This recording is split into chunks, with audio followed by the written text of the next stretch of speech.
아저씨, 가족 얼굴은 잘 보고 나왔어요? 서쪽 터널로 가면 영영 못 보는데. 1시간 뒤 서쪽 터널 오중 추돌 사고가 터졌습니다. 생존자 없음. 김 씨는 벌벌 떨며 하늘이 앞에 무릎을 꿇었습니다. 하지만 동네에선 귀신 들리네라고 수군댔습니다. 며칠 뒤 검은 벤츠 5대가 올라왔습니다. 차에서 내린 회장 앞에서 하늘이가 말했습니다.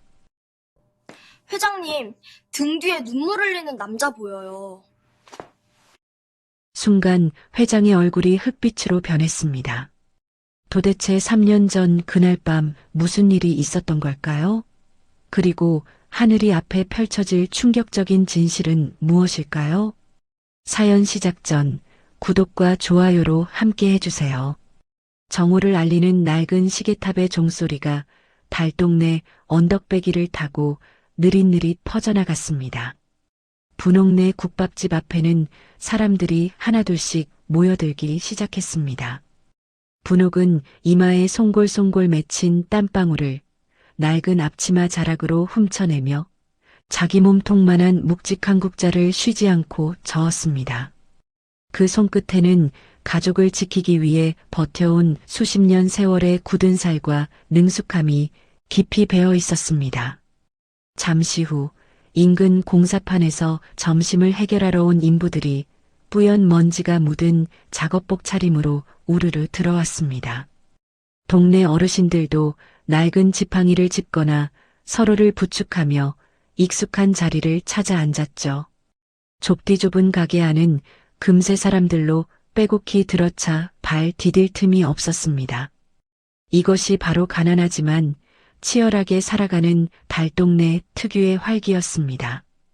공사판 인부들은 거친 농담을 주고받으며 껄껄 웃어댔고 욕설이 섞인 말들이 스스럼 없이 오가는 것도 이 국밥집에서는 그저 정겨운 일상이었죠.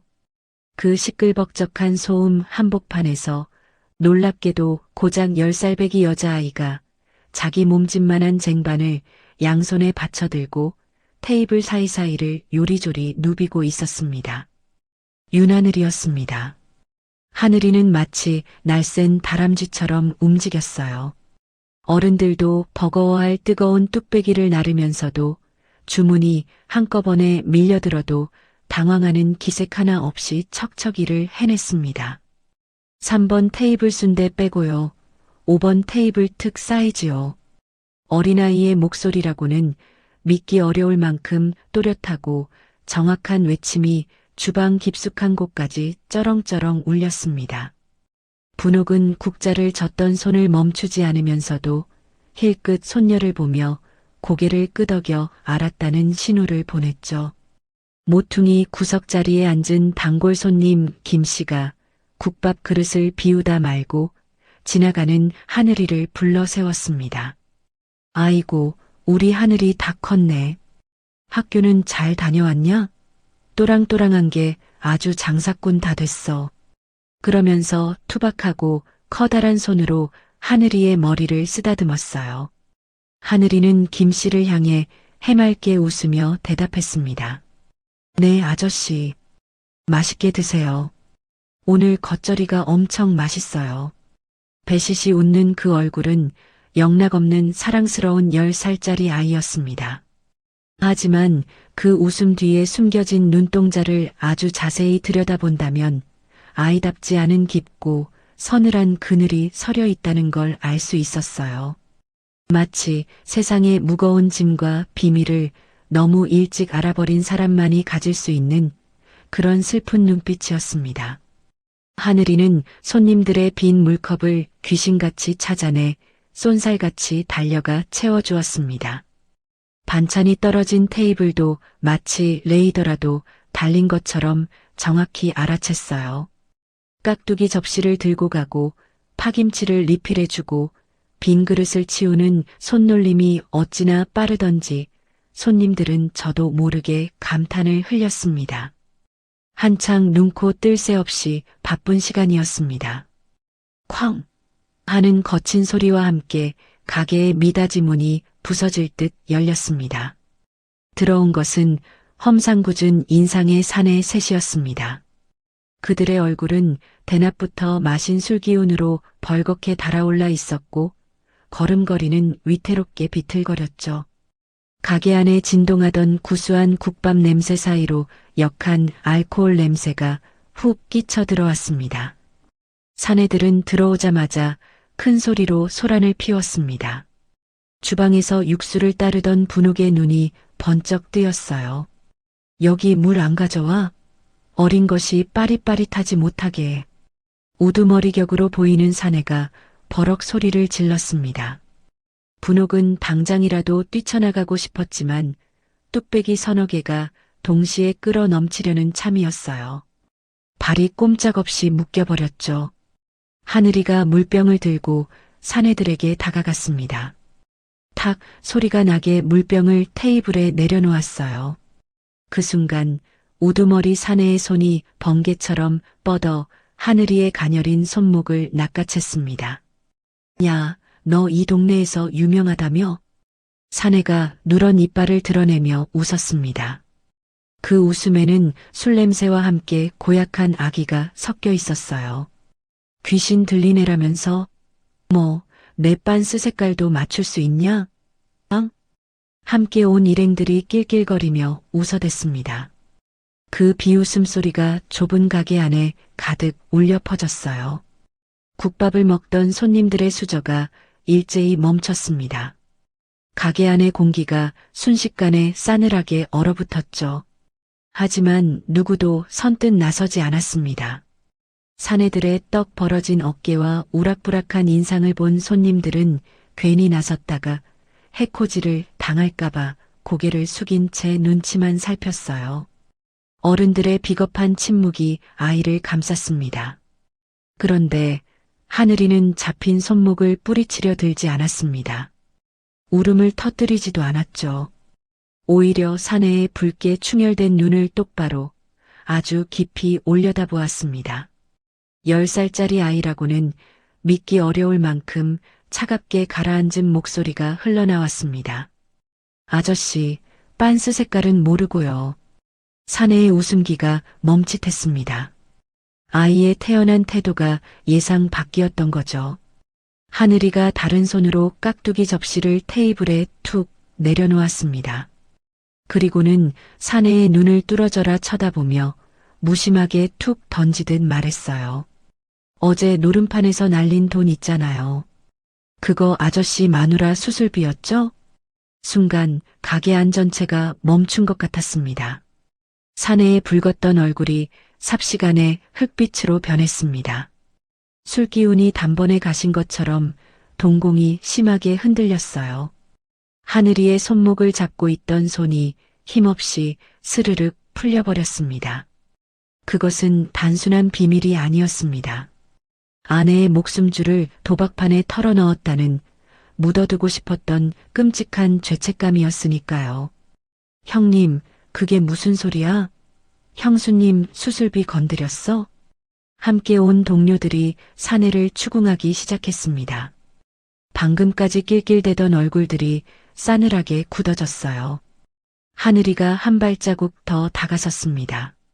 작은 체구가 거구의 사내 앞에 섰지만 기세는 하늘이 쪽이 압도적이었어요. 그거 아시면 아주머니가 가만 안 있을 텐데요. 지금 병원부터 가보시는 게 좋을걸요. 그것은 단순히 비밀을 들춘 게 아니었습니다. 당장 눈앞에 닥칠 현실적인 위험을 경고한 것이었죠. 사내의 얼굴에 공포가 스쳤습니다. 그는 벌떡 일어나 계산대에 돈을 던지듯 올려놓고는 가게를 뛰쳐나갔어요. 남겨진 일행들도 쭈뼛거리다가 허둥지둥 계산을 마치고 우두머리를 뒤따라 나갔습니다. 가게 안에는 기묘한 정적만이 남았어요. 구석에 앉아있던 노인 손님 하나가 수저를 내려놓으며 혀를 찼습니다. 어유 왜 눈빛 봐라. 남의 속을 훤히 꿰뚫어 보네. 기분 나빠서 원. 손님들이 다시 식사를 시작했지만 분위기는 예전 같지 않았습니다. 숟가락질이 눈에 띄게 느려졌고 서로 눈짓을 주고받으며 하늘이를 슬금슬금 피했어요.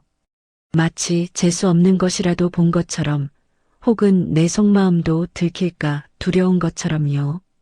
주방에서 이 모든 광경을 지켜보던 분옥의 가슴이 쿵 하고 내려앉았습니다. 손녀가 험한 꼴을 당하지 않고 위기를 넘긴 건 천만다행이었어요. 하지만 사람들이 하늘이를 이상한 눈으로 보기 시작했다는 사실이 그게 더 무서웠습니다. 점심 장사가 끝나고 손님들이 하나둘씩 썰물처럼 빠져나갔습니다. 분옥은 주방 구석의 차디찬 시멘트 바닥에 주저앉아 거친 숨을 몰아쉬었어요. 계산대 앞을 지나가는 손님들의 은밀한 속삭임이 비수처럼 날아와 분옥의 귓가에 꽂혔습니다. 야, 다음부턴 딴 데 가자. 밥 먹다 체하겠어. 까딱하다가 우리 집 숟가락 개수까지 털리겠다니까. 분옥은 무거운 몸을 간신히 일으켜 하늘이에게 다가갔습니다. 그리고 손녀가 두르고 있던 앞치마를 거칠게 벗겨냈어요. 분옥의 손끝이 미세하게 떨리고 있었습니다. 너 오늘 홀에 나오지 마. 주방에서 학교 숙제나 해. 영문을 모르는 하늘이가 둥그렇게 눈을 떴습니다. 왜요? 라고 묻는 그 맑은 눈을 차마 마주보지 못하고 분옥은 고개를 돌려 굳게 닫힌 가게 문을 바라보았어요. 손녀를 지키며 이 가게를 버텨온 세월이 주마등처럼 스쳤습니다. 억울하게 세상을 떠난 아들 정석이가 남긴 단 하나의 핏줄. 그 아이를 평범하게 키우는 것만이 분옥에게 남은 삶의 전부였죠. 그런데 오늘 분옥의 마음속에는 처음으로 선명한 불안이 자리 잡았습니다. 하늘이의 그 능력이 이 아이를 지켜줄 방패가 될지, 아니면 더 큰 위험 속으로 끌어들일 칼날이 될지 아직은 아무도 알지 못했습니다. 며칠 뒤 비가 추적추적 내리는 저녁이었습니다. 달동네 언덕 위 분옥내 국밥집은 손님이 뚝 끊겨 텅 비어 있었어요. 처마 끝에서 떨어지는 빗방울 소리만이 요란하게 가게 안을 채웠습니다. 창문에 부딪히는 빗줄기가 유리창을 타고 줄줄 흘러내렸고 가게 밖 세상은 어둑어둑하게 저물어가고 있었죠. 가마솥 아래 불도 일찌감치 껐습니다. 이런 궂은 날씨에 언덕을 올라올 손님은 없을 테니까요.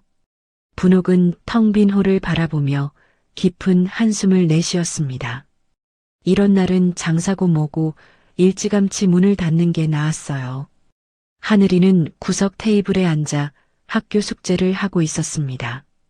연필로 공책에 글씨를 쓰는 사각사각 소리가 빗소리 사이로 작게 들려왔죠.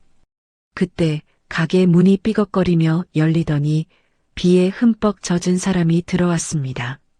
단골 택배기사 김 씨였어요.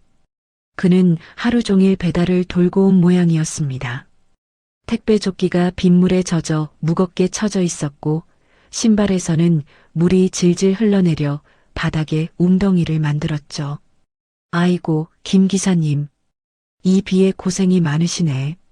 분옥이 마른 수건을 건네며 반갑게 맞았습니다. 김 씨는 젖은 머리카락을 쓱쓱 훔치며 익숙하게 자리를 잡았어요. 사모님, 국밥 한 그릇만 주세요.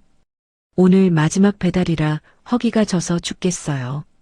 뜨끈한 국밥이 나오자 김 씨는 개눈 감추듯 허겁지겁 비웠습니다. 뽀얀 국물을 마지막 한 방울까지 싹싹 긁어먹고는 배를 두드리며 자리에서 일어났어요. 아, 잘 먹었다. 이제 집에 가서 푹 쉬어야겠어. 김 씨가 계산을 마치고 우산을 펴려는 순간이었습니다.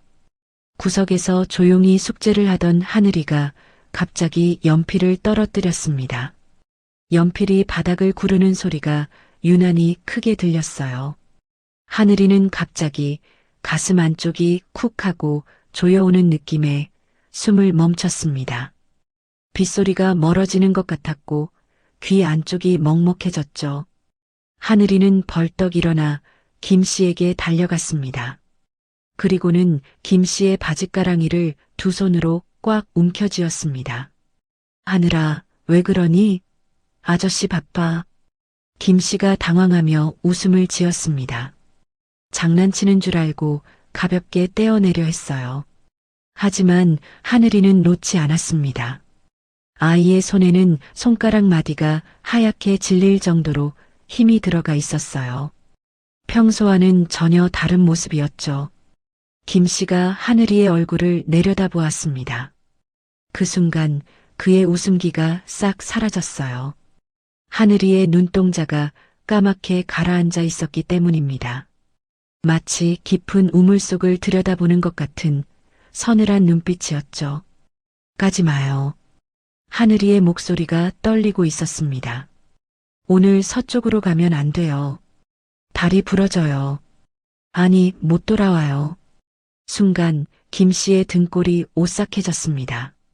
좁은 가게 안의 공기가 갑자기 차갑게 느껴졌어요. 하지만 그는 애써 농담처럼 받아넘기려 했습니다. 어허, 어린애가 못하는 소리가 없어. 아저씨 겁주지 마라. 주방에 있던 분옥이 놀라서 뛰쳐나왔습니다. 손에 묻은 물기도 닦지 못한 채 하늘이의 어깨를 움켜쥐며 황급히 아이를 떼어놓았어요. 아이고, 죄송해요, 김 기사님. 애가 잠이 부족한가 봐요. 왜 쓸데없는 소리라고 그래. 분옥은 연신 허리를 굽혀 사과했습니다. 김 씨는 쓴웃음을 지으며 가게를 나섰어요. 빗속에 세워둔 트럭으로 걸어가 운전석 문을 열고 올라탔습니다. 시동을 걸었습니다. 그런데 평소에는 멀쩡하던 엔진이 푸드득거리며 기분 나쁜 소리를 냈어요. 김 씨의 미간이 찌푸려졌습니다. 그때 백미러에 무언가가 비쳤어요. 가게 유리창 너머로 자신을 바라보는 하늘이의 서늘한 눈빛이었습니다. 빗물이 흐르는 유리창에 일그러진 그 눈동자가 겹쳐 보이자 온몸에 소름이 쭈뼛 돋았죠. 에이 젠장. 더럽게 찝찝하네. 김 씨는 욕을 내뱉으며 핸들을 꺾었습니다. 평소 늘 다니던 서쪽 터널 대신 30분이나 더 걸리는 꼬불꼬불한 우회 도로 쪽으로요. 귀신에 홀린 듯한 선택이었죠. 가게 안에서는 분옥이 하늘이를 나무라며 밀린 설거지를 하고 있었습니다. 구석에 놓인 낡은 텔레비전에서는 저녁 뉴스가 흘러나왔어요. 기상캐스터가 내일도 비가 이어질 거라는 예보를 전하고 있었죠. 그때였습니다. 뉴스 앵커의 다급한 목소리가 갑자기 울려 퍼졌어요. 긴급 속보입니다. 서쪽 터널 입구에서 빗길 오중 추돌 사고가 발생했습니다. 현재 대형 화재로 번져 인명피해가 우려되는 상황입니다. TV 화면에서 소리만 흘러나오고 가게 안의 시간은 잠시 멈춘 것처럼 느껴졌습니다. 분옥의 손에서 설거지하던 그릇이 미끄러졌습니다. 와장창 하는 소리와 함께 그릇이 산산조각 났어요. 하지만 분옥은 꿈쩍도 하지 않았습니다. 멍하니 텔레비전 화면만 바라보았죠. 화면 속에는 시커먼 연기와 붉은 불길이 치솟고 있었습니다. 비를 뚫고 달려온 소방차들의 사이렌 소리가 요란하게 울렸어요. 구급대원들이 들것을 들고 뛰어다녔고 새까맣게 그을린 차량들이 뒤엉켜 있었습니다. 아비규환이 따로 없었어요. 앵커의 목소리가 웅웅거리는 이명처럼 들려왔습니다. 분옥의 눈앞에 3년 전 그날 밤이 겹쳐졌어요. 세찬 빗소리, 차가운 영안실의 공기, 그리고 흙투성이가 된 아들의 차가운 손. 사고가 났습니다. 정석 씨가 귓가에 울리는 환청에 분옥의 다리에서 힘이 스르르 빠져나갔습니다. 싱크대를 붙잡고 간신히 몸을 지탱했어요. 가슴이 철렁 내려앉는 정도가 아니었습니다. 심장이 쥐어짜이는 것 같았죠. 1시간쯤 지났을까요? 가게 문이 벌컥 열렸습니다. 부서질 듯한 기세로 뛰어들어온 사람은 김 씨였어요. 비에 흠뻑 젖어 생쥐꼴이 된 그는 다리에 힘이 풀린 듯 가게 바닥에 털썩 주저앉았습니다. 하늘이가 하늘이가 날 살렸어. 김 씨의 목소리가 가게 안에 쩌렁쩌렁 울렸습니다. 그는 하늘이에게 기어가다시피 다가가 아이의 작은 손을 두 손으로 꼭 붙잡았어요. 그리고 연신 고개를 숙였습니다. 눈시울이 벌겋게 젖어 있었죠. 내가 그 터널로 갔으면 지금쯤 시체가 됐을 거야. 하늘이가 살려줬어. 그 광경을 가게에 남아있던 동네 사람 몇몇이 목격했습니다. 그들의 눈이 휘둥그레졌어요. 입을 다물지 못하고 서로의 얼굴만 번갈아 쳐다보았죠. 그날 밤 이 이야기는 빗줄기를 타고 퍼져나갔습니다. 옆집에서 뒷집으로, 골목에서 골목으로. 이야기가 옮겨 다닐 때마다 점점 살이 붙었어요. 달동네 전체가 술렁거리기 시작했습니다. 가게 밖에서 웅성거리는 소리가 들려왔습니다. 사람들이 창문 너머로 안을 기웃거리고 있었어요. 그 눈빛들을 바라보던 분옥은 문득 깨달았습니다. 이것이 바로 아들 정석이를 죽게 만들었던 그 세상의 관심과 같은 종류의 눈빛이라는 것을요. 분옥은 황급히 셔터를 내렸습니다. 가게 문을 걸어 잠그고 하늘이의 손목을 거칠게 잡아 끌었어요. 안방으로 들어간 분옥은 장롱 위에서 먼지가 뽀얗게 쌓인 회초리를 꺼내 들었습니다. 찰싹! 회초리가 하늘이의 종아리를 한 대 내려쳤어요. 그 순간 회초리를 쥔 분옥의 손바닥이 먼저 얼얼하게 저려왔습니다. 때리는 쪽의 손이 더 아픈 듯 분옥의 얼굴이 일그러졌죠. 몇 번 더 허공을 가르던 분옥은 결국 회초리를 내던지며 비명처럼 소리쳤어요. 입 다물라고 했지. 너도 네 아비처럼 죽고 싶어? 왜 할미 말을 안 듣는 거야? 하늘이의 눈에서 눈물이 주르륵 흘러내렸습니다. 종아리가 아파서가 아니었어요. 할머니가 이렇게까지 무너진 이유를 알 수 없어서 서러웠던 겁니다. 분옥이 그 자리에 주저앉아 흐느꼈습니다. 굽은 어깨가 파르르 떨리고 있었어요. 이 동네에서 소문나면 그놈들이 냄새 맡고 온단 말이다. 제발 남들처럼만 살아라. 응? 제발 좀. 하늘이는 울고 있는 할머니의 등 뒤로 조심스럽게 다가갔습니다. 그리고 작은 팔로 할머니의 떨리는 어깨를 안아주었어요. 그 순간 하늘이는 처음으로 깨달았습니다. 자신의 이 능력이 축복이 아니라 저주라는 것을요. 밤새 비는 그치지 않았습니다. 분옥은 잠든 하늘이의 머리맡에 앉아 한숨만 내쉬며 밤을 꼬박 새웠어요. 아이의 평화로운 잠든 얼굴을 바라보며 분옥의 눈에서 마른 눈물이 흘러내렸습니다. 다음 날 아침이 밝았습니다. 분옥이 가게 문을 열자 문 앞에 무언가가 놓여 있었어요. 꼬깃꼬깃 접힌 지폐 몇 장과 사탕 봉지, 시루떡 한 조각이었습니다. 마치 성황당에 바친 재물처럼 덩그러니 놓여 있었죠. 분옥의 얼굴이 창백하게 질렸습니다. 그녀는 대야에 물을 가득 떠와 그것들을 쓸어버렸어요. 그리고 학교 갈 채비를 하는 하늘이에게 신신당부했습니다. 학교 파하면 딴 데 새지 말고 곧장 와야 한다. 누가 말 붙여도 절대 대꾸도 말고. 하늘이는 고개를 끄덕였습니다. 하지만 이미 엎질러진 물이었습니다. 달동네 아기도사의 소문은 분옥의 간절한 바람과는 상관없이 언덕 너머 저 멀리까지 퍼져나가고 있었습니다. 모두가 잠든 깊은 밤이었습니다. 빗소리는 어느새 잦아들었지만 분옥의 눈은 천장만 멍하니 바라보고 있었어요. 어둠 속에서 시계 초침 소리만 똑딱똑딱 귓가를 맴돌았습니다. 옆방에서 하늘이의 고른 숨소리가 들려왔어요. 아이가 깊이 잠든 것을 확인한 분옥은 조심스럽게 몸을 일으켰습니다. 삐걱거리는 마루를 피해 발소리를 죽이며 가게 뒤편 구석진 창고로 향했습니다. 축축한 공기가 코끝을 찔렀어요. 오래된 먼지 냄새와 곰팡이 냄새가 뒤섞여 목구멍이 칼칼해졌습니다. 곰팡이 핀 벽을 등지고 분옥은 무거운 쌀독을 힘겹게 끌어당겼어요. 허리가 삐끗할 것 같았지만 아랑곳하지 않았습니다.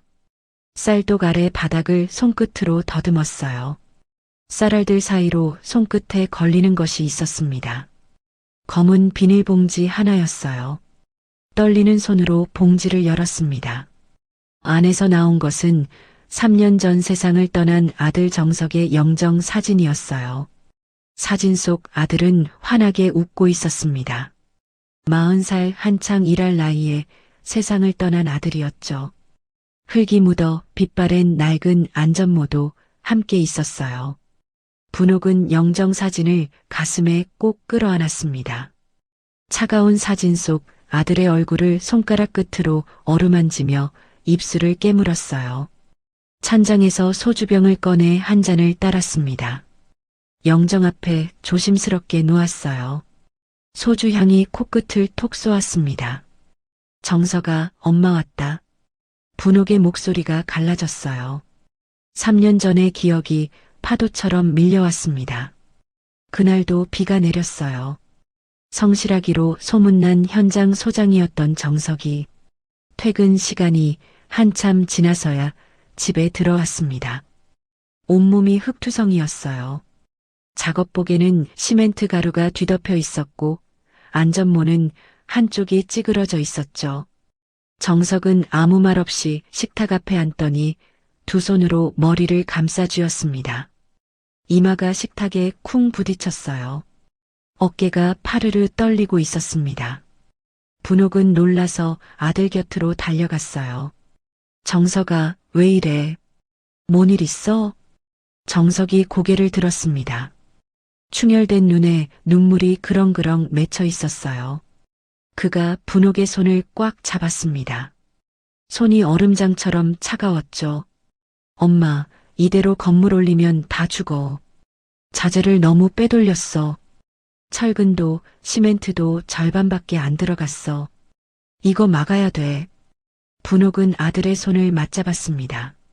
걱정이 앞섰지만 어릴 때부터 정의롭고 고닫던 아들을 믿었어요. 그래, 네 뜻대로 해라. 대신 밥은 꼭 챙겨 먹고 다녀야 한다. 분옥은 아들의 굽은 등을 토닥토닥 두드려 주었습니다. 그게 마지막이 될 줄은 꿈에도 몰랐어요. 며칠 뒤 비가 억수같이 쏟아지던 밤이었습니다. 정석은 내부 고발 자료가 담긴 서류 봉투를 들고 집을 나섰어요. 현관문이 닫히는 소리가 유난히 크게 들렸습니다. 분옥은 왠지 모를 불안함에 잠을 이루지 못했죠. 새벽녘 전화벨이 울렸습니다. 사고가 났습니다. 정석 씨가 사고를 당했습니다.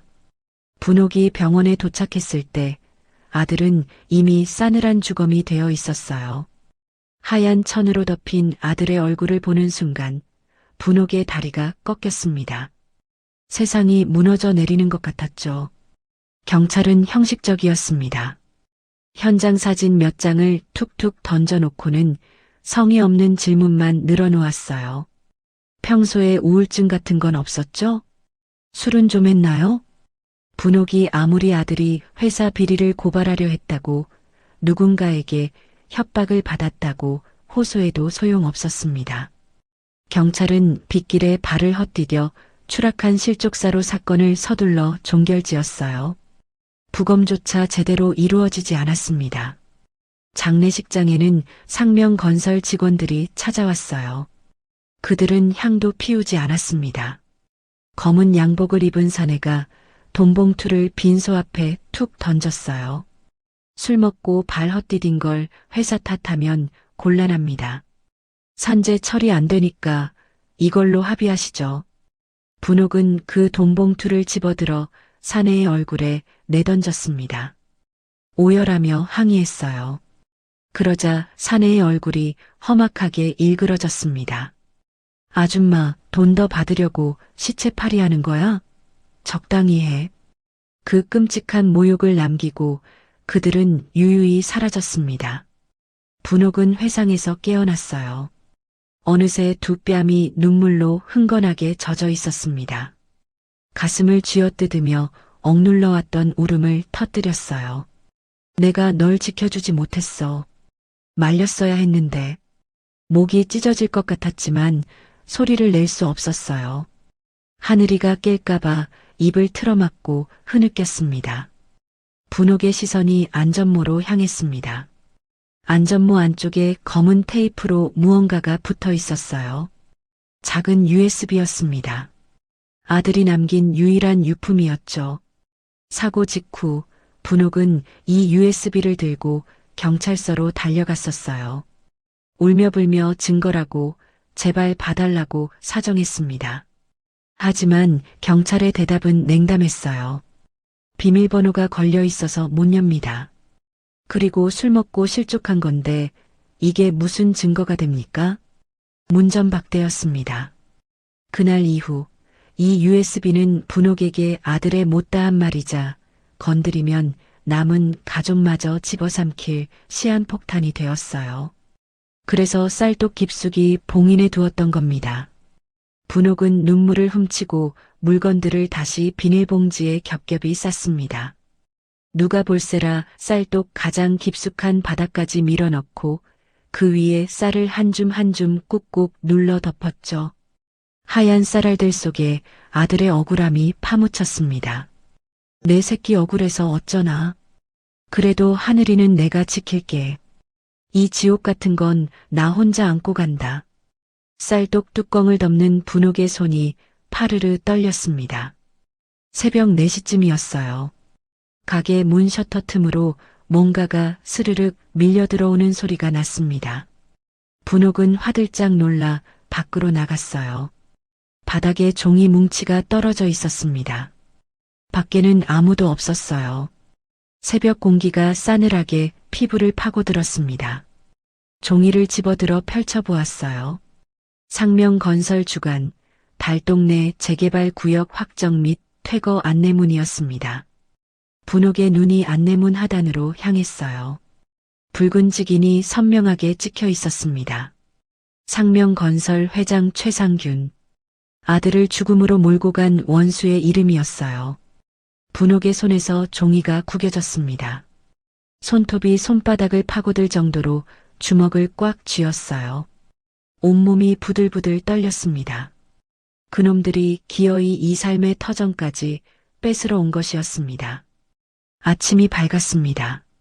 하늘이가 학교 갈 준비를 하며 방에서 나왔어요.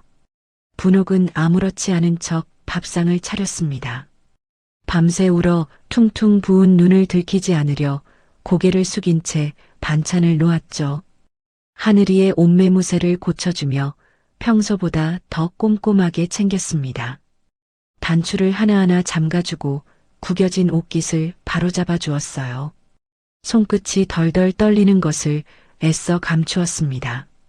하늘아, 학교 끝나면 딴 데 새지 말고 곧장 와야 한다. 알았지? 하늘이는 할머니의 붉어진 눈시울을 보았습니다. 평소와 다른 불안한 기운이 느껴졌어요. 하지만 모르는 척 밝게 웃었습니다. 네, 할머니. 하늘이가 집을 나선 뒤 분옥은 가게 문을 열지 않았습니다. 대신 금일 휴업이라고 적힌 낡은 팻말을 문에 걸었어요. 마음을 추스를 시간이 필요했습니다. 오후가 되자 동네 분위기가 심상치 않았습니다. 골목 곳곳에 재개발 결사 반대라고 적힌 깃발이 꽂혔어요. 낯선 철거 용역 차량들이 좁은 골목을 오갔습니다. 험상궂은 인상의 사내들이 차에서 내려 주민들을 노려보았어요. 분옥은 가게 안에서 창밖을 내다보았습니다. 마을 입구에 거대한 포크레인이 서 있었어요. 노란 장비가 마치 마을을 집어삼키려는 괴물처럼 느껴졌습니다. 그때 정적을 깨고 전화벨이 울렸습니다. 분옥은 떨리는 손으로 수화기를 들었어요. 아무 말도 들리지 않았습니다.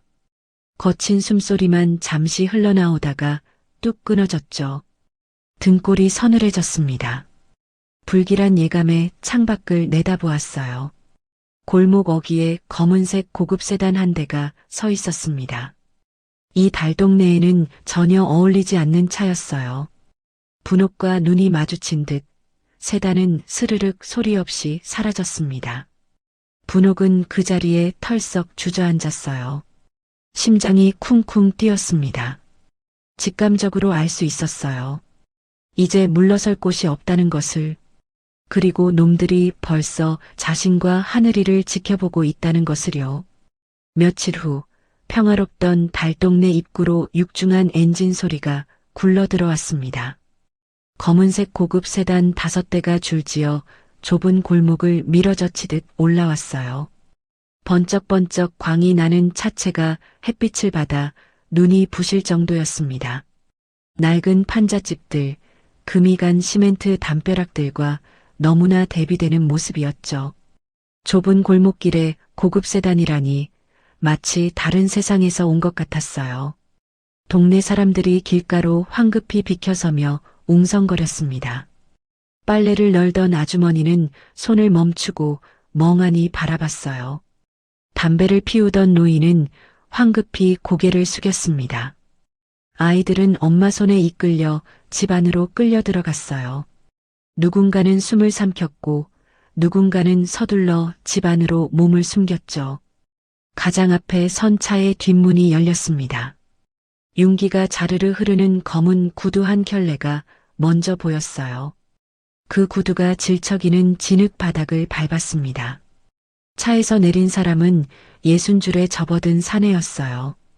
고급 캐시미어 코트를 걸치고 있었고 손가락마다 굵직한 금반지가 번들거렸습니다. 눈빛은 차갑고 오만했죠. 상명건설 회장 최상균이었습니다. 최 회장은 구두에 진흙이 묻자 기겁을 했어요. 얼굴이 험악하게 일그러지며 옆에 서 있던 비서에게 버럭 소리쳤습니다. 김 비서, 소금 가져와. 재수옴 붓겠어. 비서가 허둥지둥 주머니에서 작은 봉지를 꺼냈어요. 미리 준비해둔 굵은 소금이었습니다. 비서는 허리를 깊이 굽혀 회장의 구두에 소금을 황급히 뿌렸죠. 최 회장은 그제야 인상을 펴며 고개를 끄덕였습니다. 최 회장은 손수건으로 코를 막고 동네를 천천히 둘러보았어요. 혀를 차며 얼굴을 찡그렸습니다. 음기가 너무 세. 냄새나고 귀신 나오기 딱 좋은 터야. 손 좀 봐야겠어. 그 순간 국밥집 앞을 청소하던 분옥이 고개를 번쩍 들었습니다. 그 목소리, 그 얼굴, 3년 전 뉴스에서 봤던 바로 그 얼굴이었어요.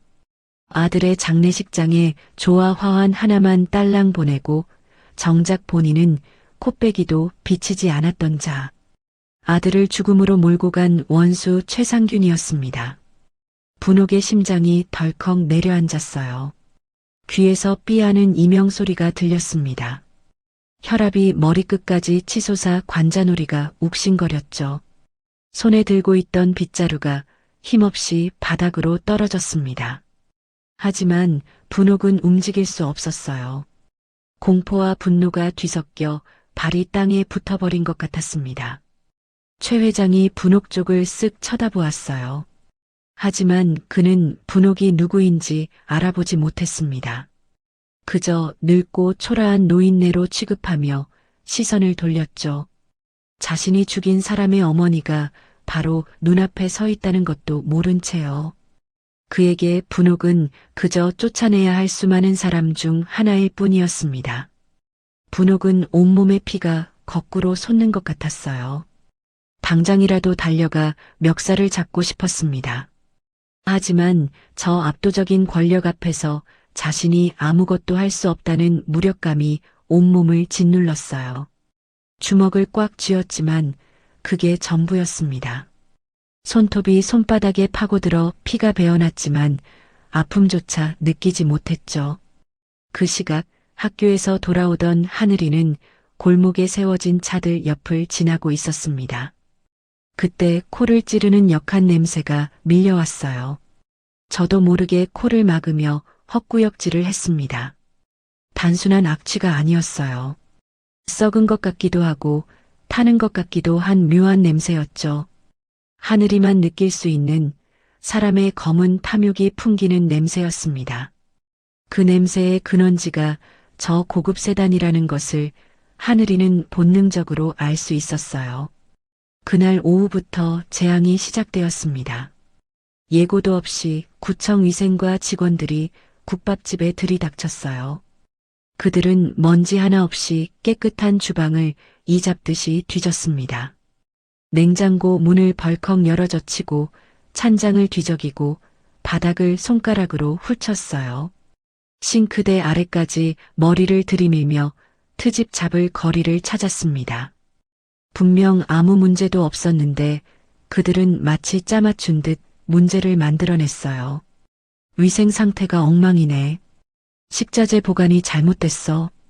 이거 다 폐기해야 해. 분옥이 다급하게 항의했어요. 오늘 아침에 들어온 싱싱한 재료예요. 다 확인해 보세요. 하지만 공무원은 들은 척도 하지 않았습니다. 미리 준비해 온 듯한 영업 정지 경고장을 가게 입구에 척 붙였어요. 노란 종이가 유리문에 착 달라붙었습니다. 수십 년간 단 한 번도 받아본 적 없는 경고장이었죠. 뒤이어 소방서 직원들이 우르르 들어왔습니다. 소방시설 미비로 영업 정지 대상입니다. 분옥은 알 수 있었어요. 이것이 단순한 점검이 아니라는 것을요. 누군가의 지시에 의한 조직적인 말살 작전이었습니다. 학교에서 돌아온 하늘이는 엉망이 된 가게를 보았습니다. 뒤집어진 그릇들, 바닥에 널브러진 식자재들, 쏟아진 양념통들, 그리고 그 한가운데 주저앉아 넋이 나간 할머니가 있었어요. 하늘이는 할머니에게 달려갔습니다. 책가방을 내팽개치고 할머니 곁에 무릎을 꿇었어요. 할머니, 괜찮아요? 대체 무슨 일이에요? 분옥은 대답하지 못했어요. 눈빛이 허공을 헤매고 있었습니다. 저녁 무렵 동네 반장이 찾아왔어요. 그는 고개를 절레절레 흔들며 혀를 찼습니다. 회장이 직접 지시했다더라. 버티면 험한 꼴 본다니까. 알아서들 해. 반장은 그 말만 남기고 총총히 사라졌어요. 분옥은 가게 문을 닫고 방 안에 웅크려 앉았습니다. 온몸이 사시나무 떨듯 떨렸어요. 저들이 우리를 죽이려 한다. 정석이처럼 우리도 죽이려고 해. 분옥의 목소리는 갈라져 있었어요. 눈가에 눈물이 그렁그렁 맺혀 있었지만 흘러내리지는 않았습니다. 이미 3년간 너무 많이 울어서 이제는 눈물조차 마른 것 같았죠. 그 시각 최 회장은 차 안에서 보고를 받고 있었습니다. 그는 창밖으로 달동네를 내려다보며 입꼬리를 비틀었어요. 특히 그 국밥집 할망구 눈빛이 영 찜찜해. 괜히 문제 생기기 전에 깔끔하게 정리해. 저녁이 깊어지자 가게 전기가 갑자기 탁 하고 끊어졌습니다.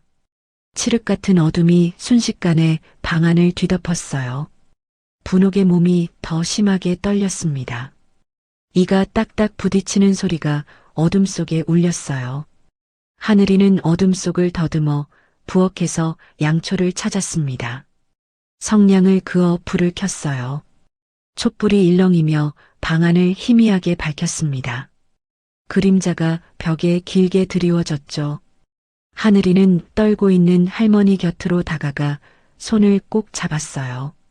할머니의 손이 얼음장처럼 차가웠습니다.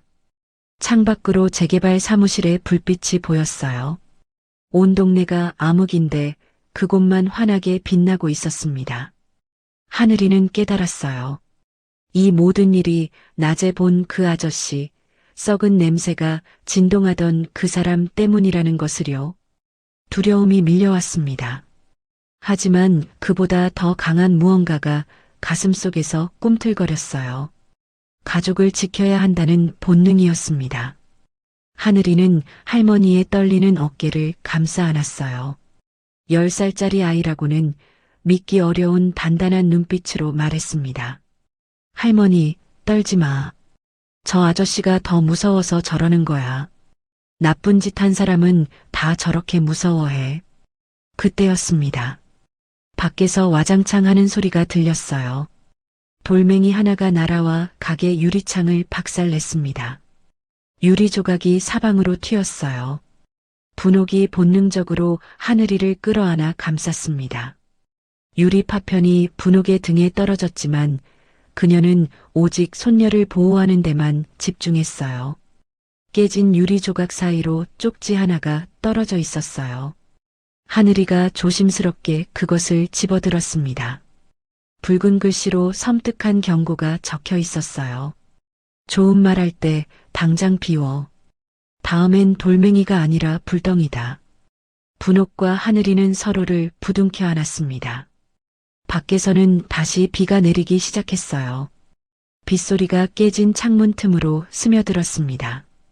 차가운 바람이 방 안으로 밀려 들어왔죠. 그날 밤 분옥은 깨달았어요. 이번에는 숨을 곳도 물러설 곳도 없다는 것을요. 3년 전처럼 당하고만 있을 수는 없었습니다. 하지만 맞서 싸우려면 무엇이 필요할까요? 분옥의 머릿속에 창고 깊숙이 숨겨둔 그것이 떠올랐습니다. 아들이 목숨 바쳐 지키려 했던 그 증거가요. 다음 날 아침이었습니다. 굉음과 함께 검은 세단들이 다시 골목을 올라왔어요. 엔진 소리가 좁은 골목에 울려 퍼졌습니다. 최 회장이 비서진과 험상궂은 용역 깡패들을 대동하고 직접 국밥집 앞마당에 나타났어요. 용역들은 하나같이 어깨가 떡 벌어지고 눈빛이 사나웠습니다. 문신이 새겨진 팔뚝을 드러내며 가게 안으로 거침없이 들어왔어요. 불법 적침을 철거한다. 다 꺼내. 용역들이 고함을 지르며 집기들을 밖으로 끌어내기 시작했습니다. 테이블이 쓰러지고 의자가 날아갔어요. 뚝배기들이 와장창 깨지는 소리가 연달아 울렸습니다. 수십 년간 정성껏 모아온 살림살이들이 눈앞에서 부서져 나갔어요. 벽에 걸린 가운 액자도 손님들이 남긴 감사 메모가 붙어있던 게시판도 모두 바닥에 내팽개쳐졌습니다. 법을 핑계로 한 합법적인 폭력이었습니다. 항의해봤자 소용없었죠. 분옥이 맨발로 뛰쳐나왔습니다. 신발 신을 겨를도 없었어요. 차가운 시멘트 바닥에 맨발이 닿았지만 아픔도 느끼지 못했습니다. 분옥은 최 회장 앞에 무릎을 꿇었어요. 거친 땅바닥에 무릎뼈가 닿으며 욱신거렸지만 개의치 않았습니다. 아이고 회장님, 한 번만 봐주세요. 이 늙은 게 손녀랑 어디 갈 데가 있겠습니까? 제발 살려주세요. 분옥의 목소리가 갈라졌습니다. 눈물이 주름진 볼을 타고 흘러내렸어요. 하지만 최 회장은 눈길 한 번 주지 않았습니다. 마치 길에 떨어진 쓰레기를 보듯 무심하게 시선을 돌렸죠. 분옥이 용역의 바짓가랑이를 붙잡았어요. 용역은 귀찮다는 듯 팔을 거칠게 뿌리쳤습니다. 분옥이 힘없이 바닥에 나뒹굴었어요. 65된 늙은 몸이 차가운 땅바닥에 내팽개쳐졌습니다. 팔꿈치가 까지며 피가 배어났지만 누구도 거들떠보지 않았어요. 그때였습니다. 하늘이가 주저앉은 할머니 앞을 가로막았어요. 작은 체구가 거구의 남자들 앞에 섰습니다. 그리고 하늘이는 최 회장을 뚫어지게 쳐다보았어요. 하늘이의 눈빛이 너무나 고요했습니다. 주변에 소란이 멈춘 듯한 착각이 들 정도였어요. 용역들의 고함 소리도 물건 부서지는 소리도 순간 멀어지는 것 같았죠. 오직 하늘이의 까만 눈동자만이 최 회장을 향해 있었습니다. 하늘이가 낮은 목소리로 말했어요. 회장님, 밤마다 가슴 쥐어뜯으시죠? 숨도 못 쉴 만큼요. 최 회장의 얼굴이 굳었습니다. 인상을 찡그리며 물었어요. 뭐야, 저거? 하늘이가 덤덤하게 말을 이었습니다. 약 먹어도 소용없을걸요. 당신이 삼킨 돈이 뱃속에서 썩고 있거든요. 그 썩은 내가 여기까지 나요. 순간 최 회장의 눈동자가 흔들렸어요. 숨겨왔던 심장병과 비자금 문제를 10살짜리 아이가 정확히 짚어낸 것이었습니다. 등골이 서늘해지는 것을 느꼈죠. 주변 사람들은 아무도 모르는 비밀이었어요. 가족에게도 숨겨온 일이었습니다. 최 회장은 애써 당황함을 감추며 소리쳤습니다. 이 건방진 꼬맹이가 뭐라는 거야? 하지만 목소리가 떨리고 있었어요. 최 회장은 황급히 차에 올라탔습니다. 마치 도망치듯 세단은 골목을 빠져나갔어요. 그날 오후였습니다. 최 회장의 지시를 받은 비서실장이 손님인 척 가게로 들어왔어요. 하늘이의 능력이 진짜인지 확인하라는 명령을 받은 것이었습니다. 비서실장은 모퉁이 자리에 앉아 국밥을 시켰어요. 그리고 홀을 돌아다니는 하늘이를 슬금슬금 관찰했습니다. 얘야, 너 신기가 있다며? 사람 속을 꿰뚫어 본다면서? 비서실장이 은근슬쩍 물었어요. 하늘이는 국밥 그릇을 테이블에 내려놓으며 대뜸 물었습니다. 아저씨, 주머니에 있는 그 여자 협박 문자, 사모님이 알면 어쩌려고요? 비서실장의 얼굴이 사색이 되었어요. 손에 들고 있던 숟가락이 딸그락 소리를 내며 바닥에 떨어졌습니다. 어젯밤 내 연녀에게서 온 협박 문자를 이 아이가 정확히 맞춘 것이었어요. 아무에게도 말하지 않은 비밀이었습니다. 비서실장은 혼비백산하여 자리에서 벌떡 일어났어요. 국밥값도 내지 않고 가게를 뛰쳐나갔습니다. 다리가 후들거려 몇 번이나 비틀거렸어요. 가게 밖으로 나온 그는 벽에 등을 기대고 거칠게 숨을 몰아쉬었습니다. 그리고 곧바로 최 회장에게 전화를 걸었어요. 회장님, 우연이라고 보기엔 너무 정확합니다. 저 아이는 진짜예요. 보고를 받은 최 회장은 극심한 공포에 휩싸였습니다.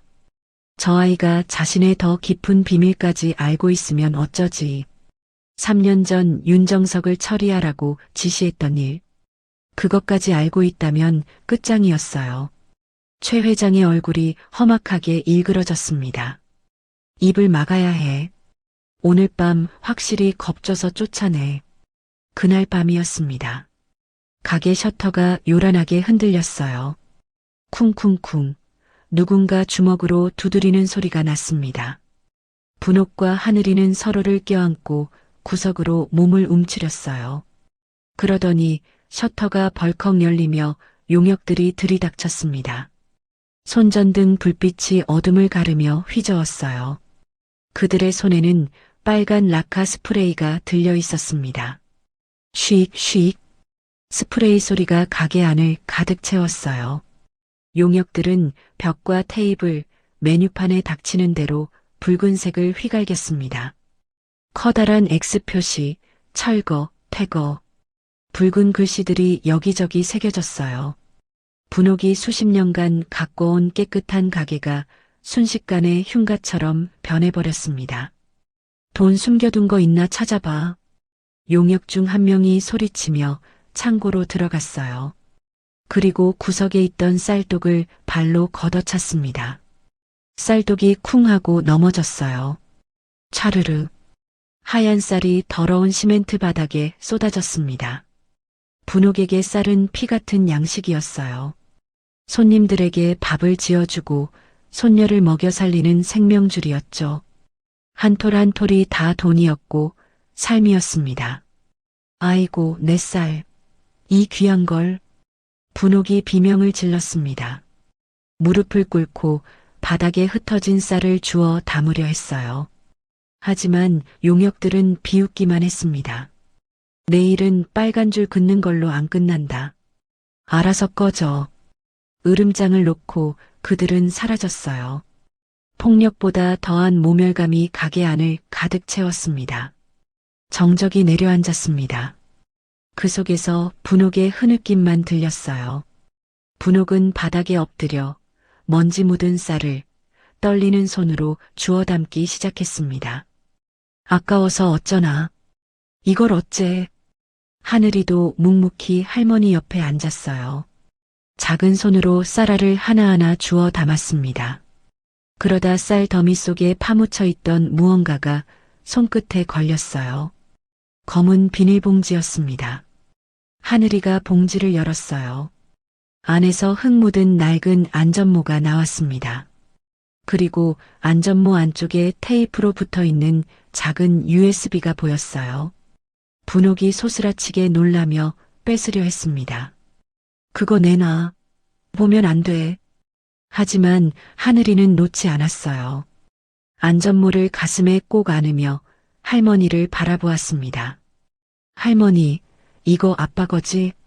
아빠가 남겨준 거지? 분옥은 쌀알이 묻은 손으로 얼굴을 감쌌어요. 숨기고 싶었던 진실이 기어이 드러나고 말았습니다. 3년간 쌀독 깊숙이 숨겨두었던 것이 아이러니하게도 그 쌀독이 넘어지면서 세상에 나오고 만 것이었죠. 하늘이에게만은 보여주고 싶지 않았던 것이었어요. 이 아이까지 아비의 죽음에 얽히는 것이 두려웠으니까요. 분옥이 오열했습니다. 어깨가 들썩거렸어요. 목에서 나오는 울음소리는 마치 짐승의 신음 같았습니다. 하늘이는 엉망이 된 가게를 천천히 둘러보았습니다. 붉은 글씨로 더럽혀진 벽, 산산조각난 그릇들, 바닥에 흩어진 하얀 쌀알들, 그리고 울고 있는 할머니. 손에는 아빠가 남긴 유품이 들려 있었어요. 이 모든 것이 젖썩은 냄새나는 아저씨 때문이었습니다. 하늘이는 바닥에 주저앉은 할머니의 작아진 등과 흙 묻은 아빠의 안전모를 번갈아 보았습니다. 더 이상 도망칠 곳도 숨을 곳도 없었어요. 이제 할머니를 지킬 사람은 자신뿐이었습니다. 하늘이가 소매로 벅차오르는 눈물을 거칠게 훔쳤습니다. 그리고 차분하지만 쇳소리 나는 목소리로 말했어요. 할머니, 나 이제 안 피해. 저 사람들 꼭 벌 받게 할 거야. 바닥에 흩어진 하얀 쌀알들 사이로 하늘이의 눈빛이 밤하늘처럼 깊고 단단하게 빛났습니다. 10살짜리 아이의 눈이 아니었어요. 무언가를 결심한 사람의 눈이었습니다. 그날 밤 하늘이는 손에서 USB를 놓지 않았어요. 아빠가 목숨 바쳐 지키려 했던 이것이 무엇인지 하늘이는 아직 알지 못했습니다. 하지만 이것이 모든 것을 바꿀 열쇠라는 것만은 느낄 수 있었어요. 다음 날 아침이었습니다. 분옥과 하늘이는 엉망이 된 가게를 묵묵히 정리하고 있었어요. 붉은 라카 자국을 젖은 걸레로 문지르고 깨진 그릇 조각을 빗자루로 쓸어 담았습니다. 아무리 닦아도 벽에 새겨진 철거라는 글자는 지워지지 않았어요. 손바닥이 빨갛게 부르트도록 문질러도 붉은 글씨는 꿈쩍도 하지 않았습니다. 그때 가게 문이 조심스럽게 열렸습니다. 양복을 빳빳하게 차려입은 남자가 들어왔어요. 최 회장의 비서였습니다. 그는 주변을 한번 훑어본 뒤 분옥과 하늘이 앞에 명함을 내밀었어요. 회장님이 조용히 뵙기를 청합니다. 비서의 목소리가 낮게 깔렸습니다. 애만 오면 됩니다. 잠시 뜸을 들인 뒤 그가 덧붙였어요. 그럼 가게 문제는 다시 생각해 보시겠답니다. 분옥의 얼굴이 사색이 되었습니다. 손에 들고 있던 걸레가 바닥에 떨어졌어요. 분옥은 비서의 팔을 붙잡고 매달렸습니다. 안 된다. 절대 안 된다. 아직 전리도 다 안 빠진 애야. 내 눈에 흙이 들어가도 못 보낸다. 분옥의 목소리가 갈라졌어요. 온몸이 사시나무처럼 떨리고 있었습니다. 비서는 무표정하게 분옥의 손을 떼어내며 말했어요. 생각해 보십시오. 내일까지 연락 주시면 됩니다. 비서가 떠난 뒤 분옥은 그 자리에 주저앉았습니다. 하늘이가 할머니 곁으로 다가왔어요. 그리고 분옥의 떨리는 손을 제 작은 두 손으로 감쌌습니다. 할머니, 나 다녀올게. 호랑이 잡으려면 호랑이 굴로 들어가야지. 나 믿지? 분옥은 고개를 저었습니다. 안 된다고 절대 안 된다고 울먹였어요. 하지만 하늘이의 눈빛은 이미 무언가를 결심한 사람의 것이었습니다. 약속 시간이 되기 전 하늘이는 아빠의 USB를 품에 안고 뒷문으로 몰래 빠져나갔어요. 목적지는 달동네에서 버스로 1시간 거리에 있는 낡은 건물이었습니다. 인권 변호사 박선일의 사무실이었죠. 사무실 문을 열자 퀴퀴한 냄새가 코를 찔렀어요. 먼지가 쌓인 책장, 바닥에 널브러진 서류들, 컵라면 용기가 산더미처럼 쌓인 허름한 책상. 그 앞에서 박선일이 머리를 쥐어뜯고 있었습니다. 눈 밑에는 짙은 그늘이 져 있었고 수염은 덥수룩하게 자라 있었어요. 양복은 구겨질 대로 구겨져 있었습니다. 3년 전 친구 윤정석을 지키지 못했다는 죄책감에 폐인처럼 살고 있는 것이었어요. 아저씨, 하늘이가 조심스럽게 불렀어요. 선일이 고개를 들었습니다. 하늘이는 품에서 USB를 꺼내 그의 앞에 내밀었어요. 선일의 눈이 휘둥그레졌습니다. 이거 정석이 거잖아. 경찰이 분실했다고 했던 건데. 그의 손이 파르르 떨렸어요. 황급히 낡은 노트북을 열어 USB를 연결했습니다. 하지만 화면에 아무 입력창이 떴어요. 선일이 이것저것 입력해 보았지만 모두 틀렸습니다. 화면에 입력 횟수 초과 임박이라는 경고창이 떴어요. 한 번만 더 틀리면 USB가 영영 잠겨버릴 판이었습니다. 선일이 절망에 빠져 머리를 감싸쥐었어요. 그때 하늘이가 까치발을 들고 키보드 앞으로 다가왔습니다. 051호요. 제 생일이에요. 하늘이가 나직이 중얼거렸습니다.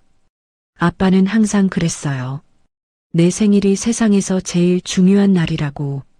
비밀번호는 다 내 생일이었어요. 하늘이의 작은 손가락이 떨리며 숫자를 하나씩 눌렀습니다. 딸깍, 딸깍, 딸깍. 그리고 엔터키를 쳤죠.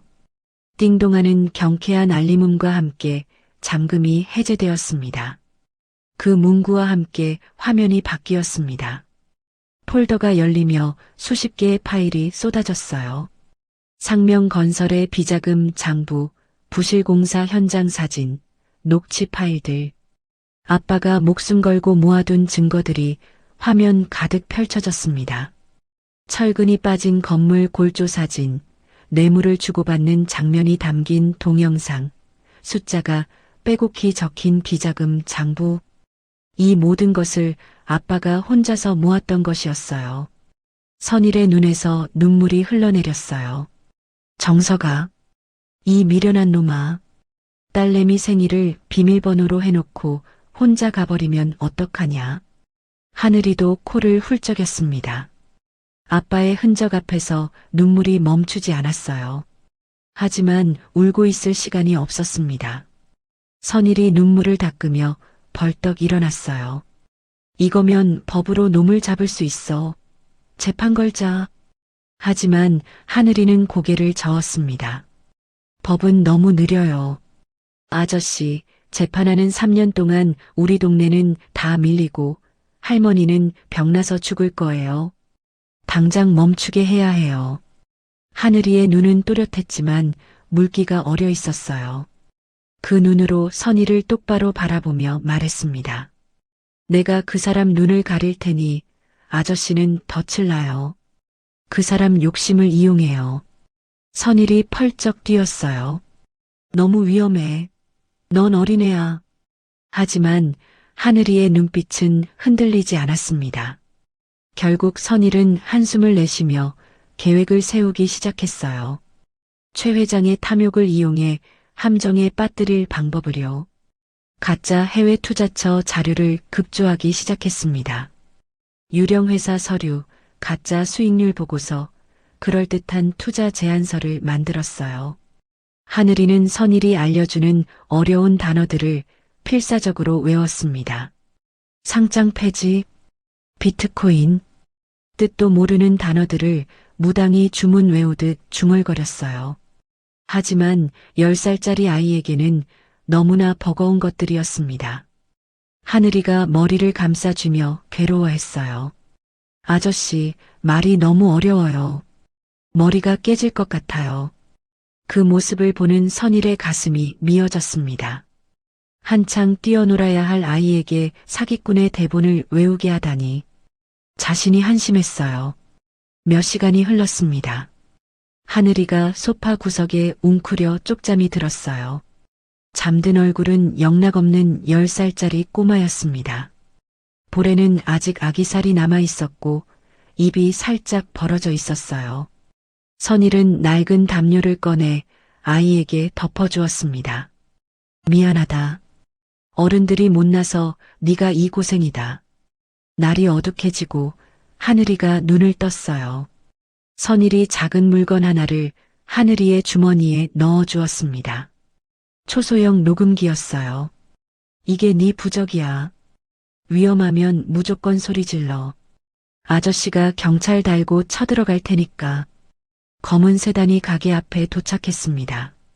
하늘이를 데리러 온 것이었어요. 분옥은 하늘이를 끌어안고 놓아주지 않았습니다. 하지만 하늘이가 조용히 할머니의 품에서 빠져나왔어요. 차에 오르는 하늘이의 뒷모습을 보며 분옥은 대문 기둥을 붙잡고 주저앉았습니다. 차가 보이지 않을 때까지 통곡이 멈추지 않았어요.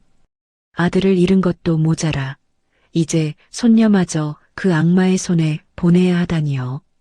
차에 오르기 전 하늘이는 잠시 하늘을 올려다보았어요. 아빠의 얼굴이 스쳤습니다. 엄마의 손이 스쳤어요. 울음이 터질 것 같아서 허벅지를 세게 꼬집었습니다. 아파야 울지 않을 수 있었어요. 차는 화려한 도심을 지나 산속 깊은 곳으로 향했습니다. 최 회장의 요새 같은 저택이 있는 곳이었어요. 뒷좌석에 앉은 하늘이의 발은 바닥 매트에 닿지도 않고 대롱거렸습니다. 그 작은 발이 너무나 위태로워 보였어요. 저택 입구에 육중한 철문이 끼익 소리를 내며 열렸습니다. 마치 거대한 짐승이 입을 벌리는 것 같았어요. 저택은 산 하나를 통째로 깎아 만든 것처럼 거대했습니다. 정원에는 괴상한 조각상들이 늘어서 있었고 분수에서는 물이 콸콸 쏟아지고 있었어요. 하늘이는 심장이 쿵쾅거렸지만 애써 표정을 감췄습니다. 현관에 도착하자 집사가 다가왔어요. 하늘이의 몸수색을 하려는 것이었습니다. 녹음기가 들킬 위기의 순간이었어요. 하늘이는 겁먹은 표정을 숨기고 당당하게 팔을 벌렸습니다. 그때 2층 난간에서 최 회장의 목소리가 울렸어요. 내 귀한 손님 몸에 손대지 마. 부정 탄다. 빨리 올려보내. 위기를 넘긴 하늘이는 계단을 오르기 시작했습니다. 한 계단 한 계단 오를 때마다 심장이 쿵쾅거렸어요. 주머니 속 아빠의 USB를 꽉 쥐었습니다. 아빠, 나 무서워. 도와줘. 마지막으로 심호흡을 했어요. 육중한 서재 문이 열렸습니다. 촛불만 켜진 어두운 방 안에 온갖 부적과 불상이 가득했어요. 그 한가운데 최 회장이 앉아 있었습니다. 탐욕스러운 눈이 촛불에 번뜩였어요. 하늘이는 떨리는 손을 주먹 쥐어 감추었습니다. 그리고 입꼬리를 살짝 올리며 방 안으로 걸어 들어갔어요. 이제부터는 10살 윤하늘이 아니었습니다. 세상을 호령하는 아기 도사였어요. 호랑이 굴에 들어온 이상 호랑이를 잡아야만 살아나갈 수 있었습니다. 최 회장의 서재는 대낮인데도 암막 커튼이 쳐져 있어 동굴처럼 어두웠습니다. 문을 열자마자 숨이 턱 막힐 정도로 짙은 향 냄새가 밀려왔어요. 코를 찌르는 백단향과 알 수 없는 약재 냄새가 뒤섞여 머리가 어지러울 지경이었습니다. 촛불 수십 개가 방 곳곳에서 일렁거렸고 그 불빛에 벽에 붙은 수천만 원짜리 부적들이 기괴하게 춤추는 것처럼 보였어요. 눈을 부릅뜬 탱화가 벽면을 가득 채우고 있었고 구판에서나 볼 법한 녹슨 작두가 구석에 세워져 있었습니다. 천장에는 알 수 없는 부호가 새겨진 현수막이 걸려 있었고 바닥에는 붉은 선으로 이상한 문양이 그려져 있었어요. 온 방에 음산한 기운이 감돌았습니다. 최 회장은 거만한 자세로 커다란 가죽 소파에 앉아 있었습니다. 다리를 꼬고 있었지만 손톱을 물어뜯는 행동에서 그의 극심한 불안이 읽혔어요. 하늘이가 방 안으로 들어섰어요. 그 순간 매캐한 향 연기가 10살 아이의 여린 폐를 찔렀습니다. 콜록, 콜록. 하늘이는 저도 모르게 기침을 터뜨렸어요. 눈물이 핑 돌았습니다. 목이 칼칼하게 타들어가는 것 같았죠. 그 모습은 영락없는 어린아이였어요. 최 회장이 비웃음을 흘렸습니다. 그러면서 책상 위에 놓인 서슬퍼런 장검을 손으로 만지작거렸어요. 진검이었습니다. 칼날이 촛불빛을 받아 번뜩였어요. 네가 그렇게 용하다며? 내 운 한번 봐라. 틀리면 네 발로 못 나간다. 최 회장의 목소리가 낮게 깔렸습니다. 칼날이 다시 한번 번뜩이자 하늘이의 작은 어깨가 본능적으로 움츠러들었어요. 공포가 파도처럼 밀려왔습니다. 다리가 후들거렸습니다. 당장이라도 뒤돌아 도망치고 싶었어요. 하지만 하늘이는 주머니 속 아빠의 USB를 꽉 쥐었습니다. 차갑고 단단한 감촉이 손바닥에 전해졌어요. 여기서 밀리면 끝이야. 할머니도 아빠의 억울함도 모두 끝이야. 아빠가 지켜보고 있어. 나를 도와주고 있어. 하늘이는 터져나오는 기침을 억지로 삼켰습니다. 그리고 그것을 헛구역질로 바꿔버렸어요. 우욱, 우욱. 하늘이가 가슴을 치며 괴로워했습니다. 마치 무언가 보이지 않는 것에 반응하는 것처럼요. 최 회장이 멈칫했어요. 뭔가 이상했습니다. 하늘이가 천천히 고개를 들었어요. 그 눈빛은 더 이상 아이의 것이 아니었습니다. 깊고 서늘한 빛이 눈동자 속에서 일렁거렸어요. 비린내, 역겨운 물비린내가 진동을 하네. 하늘이의 목소리가 낮게 깔렸습니다. 아저씨, 물 좋아하면 안 되는데. 최 회장의 표정이 굳어졌어요. 물. 그 단어가 그의 뇌리에 3년 전 그날 밤을 떠올리게 했습니다. 윤정석을 사고로 위장에 빗길 개천에 수장시킨 그날 밤을요. 아무도 모르는 비밀이었어요. 자신과 직접 손을 쓴 직원 몇 명만 아는 일이었습니다. 하늘이가 허공을, 정확히는 최 회장의 등 뒤를 가리켰어요. 손가락이 파르르 떨렸습니다. 그리고 찢어지는 목소리로 소리쳤어요. 당신 뒤에 물에 젖은 남자가 서 있어.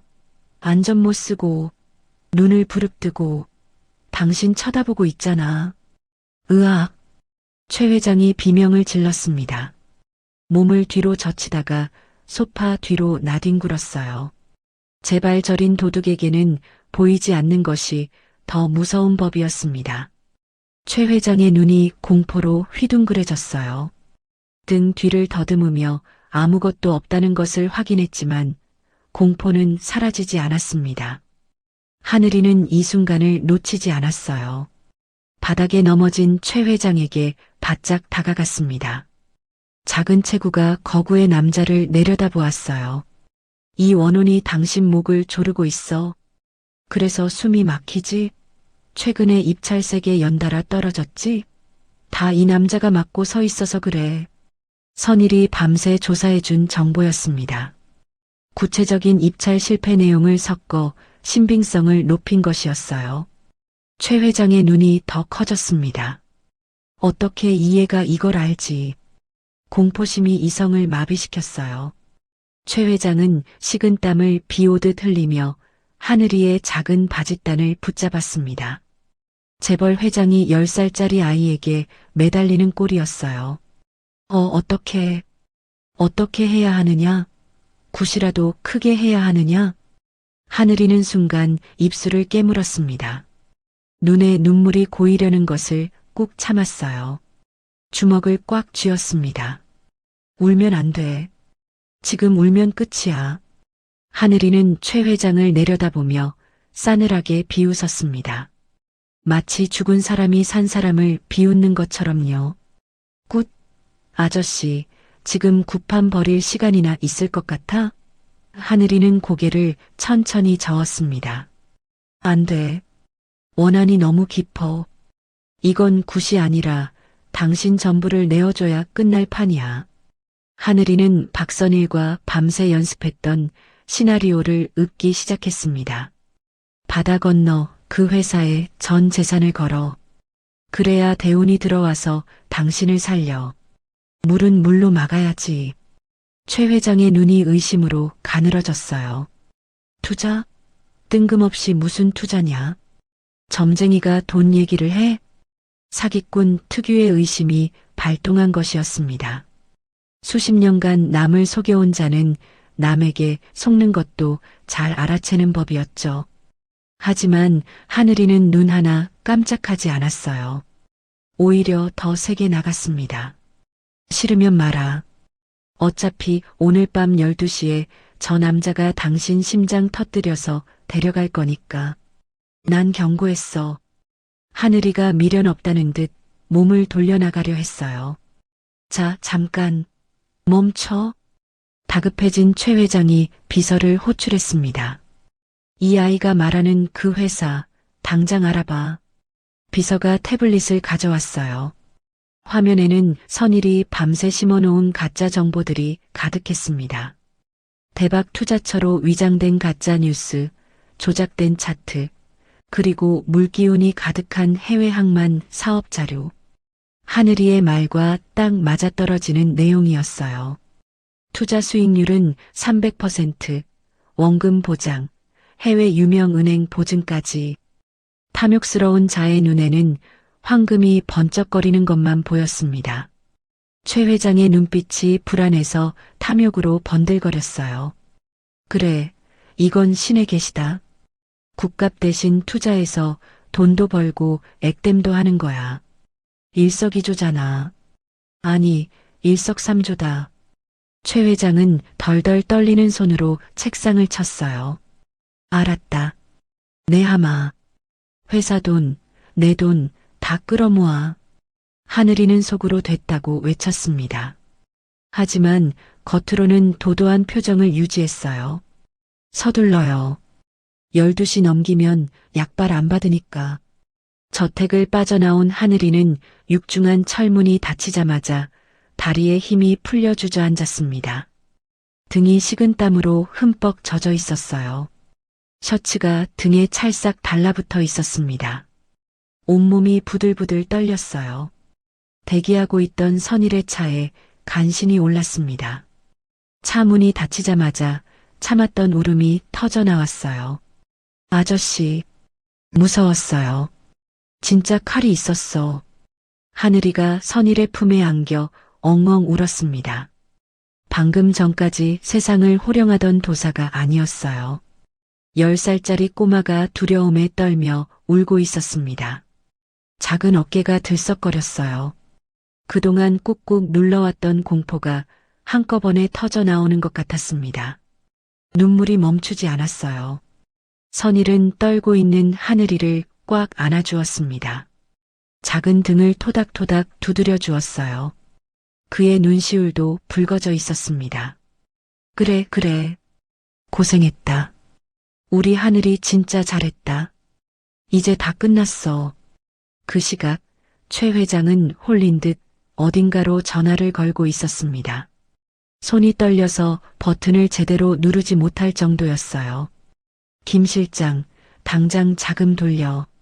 비자금, 건물 담보까지 싹 다 현금화해서 거기로 싸. 1분도 늦으면 안 돼. 전화를 끊은 최 회장은 다시 등 뒤를 돌아보았습니다. 아무것도 없었어요. 하지만 등골이 서늘했습니다. 물에 젖은 남자의 환영이 자꾸만 눈앞에 아른거렸어요. 하늘이와 선일의 차가 어둠 속을 헤치고 산을 내려갔습니다. 백미러에 비친 저택의 불빛이 점점 작아져 갔어요. 하늘이는 선일의 품에 안긴 채 흐느끼다가 스르르 잠이 들었습니다. 그 뒤로 최 회장의 욕심이 스스로를 태워버릴 거대한 불길이 되어 타오를 준비를 마치고 있었습니다. 덫은 완벽하게 놓였어요. 이제 그 덫이 닫히는 순간만 기다리면 되었습니다. 다음 날 오전 상명건설 본사 대회의실이었습니다. 탁자 위에 놓인 물컵이 최 회장의 고함에 덜컹거렸어요. 물이 찰랑거리며 탁자 위로 넘쳐 흘렀습니다. 회의실 안에는 임원 12명이 앉아 있었지만 아무도 숨소리조차 내지 못했어요. 최 회장의 핏발선 눈이 그들을 하나하나 훑어보았습니다. 오후 2시까지 가용한 현금 전부 그 계좌로 보내. 침묵이 흘렀어요. 임원들은 서로의 눈치만 살폈습니다. 누구도 먼저 입을 열려 하지 않았어요. 그때 재무이사가 떨리는 목소리로 조심스럽게 입을 열었습니다. 회장님, 검증되지 않은 페이퍼 컴퍼니 같습니다. 이러시면 배임입니다. 주주들이 가만히 있지 않을 겁니다. 회의실 공기가 얼어붙었어요. 최 회장은 재떨이를 움켜쥔 채 재무이사를 한참 동안 노려보았습니다. 눈에서 살기가 번뜩였어요. 그리고 그 재떨이를 탁자 위에 세게 내려쳤습니다. 이건 신의 계시다. 네가 뭘 알아? 임원들은 서로 눈을 피했어요. 누구도 더 말하지 않았습니다. 회사의 미래가 아니라 회장의 광기가 결정을 내리고 있었어요. 수십 년간 쌓아올린 회사가 한순간에 무너질 수 있다는 것을 모두가 알았지만 아무도 막을 수 없었습니다. 같은 시각 서울중앙지방검찰청 앞이었습니다. 분옥과 선일이 높은 계단을 오르고 있었어요. 분옥의 다리가 후들거렸습니다. 3년 전 아들의 억울함을 호소하러 왔다가 문전박대당했던 기억이 떠올랐어요. 그때 경비원에게 팔을 붙잡혀 끌려나가던 수치심이 아직도 생생했습니다. 울면서 사정했지만 아무도 들어주지 않았죠. 선일이 분옥의 어깨를 단단히 잡았어요. 어머니, 이번엔 다릅니다. 우리 손에 칼자루가 있어요. 분옥은 품속에 있는 USB를 생명줄처럼 꽉 쥐었습니다. 아들이 목숨 바쳐 남긴 유품이었어요. 손바닥에 땀이 배어났지만 절대 놓을 수 없었습니다. 그래, 내 새끼가 목숨 바쳐 남긴 건데 내가 떨면 안 되지. 분옥의 낡은 고무신이 검찰청의 차가운 대리석 바닥을 힘차게 디뎠습니다. 한 계단 한 계단 오를 때마다 가슴속에서 뜨거운 것이 솟구쳤어요. 3년간의 서름이, 분노가, 억울함이 한꺼번에 치밀어 올랐습니다. 그 시각 상명건설 회장실에서는 최 회장이 컴퓨터 모니터 앞에 앉아 있었습니다. 화면에는 해외 송금 페이지가 떠 있었어요. 송금 버튼 위에 떨리는 검지 손가락을 올려놓았습니다. 입가에는 탐욕스러운 미소가 번지고 있었어요. 이 돈만 보내면 액땜도 하고 수천억을 벌어서 다시 왕이 되는 거야. 물의 기운이 온다. 검찰청 접수 창구였습니다. 선일이 두꺼운 서류 뭉치와 USB를 창구 직원에게 내밀었어요. 그의 목소리가 로비에 울려 퍼졌습니다. 상명건설 최상균 회장의 살인, 교사 및 횡령, 배임에 대한 고발장입니다. 도주 우려가 있습니다. 긴급 체포가 필요합니다. 창구 직원의 눈이 휘둥그레졌어요. 서류 뭉치의 두께가 보통이 아니었습니다. 분옥은 떨리는 손으로 USB를 내밀며 말했어요. 여기에 모든 증거가 있습니다. 제 아들이 목숨 바쳐 모은 겁니다. 분옥의 목소리가 갈라졌습니다. 하지만 눈빛은 단단했어요. 상명건설 회장실. 최 회장이 전송 버튼을 눌렀습니다. 가라. 대훈아, 들어와라. 모니터의 송금 진행바가 천천히 차올랐어요. 50%, 70%, 90%, 그리고 100%를 채우며 송금 완료 메시지가 떴습니다. 최 회장의 얼굴에 환희가 번졌어요. 같은 순간 검찰청 부장검사실이었습니다.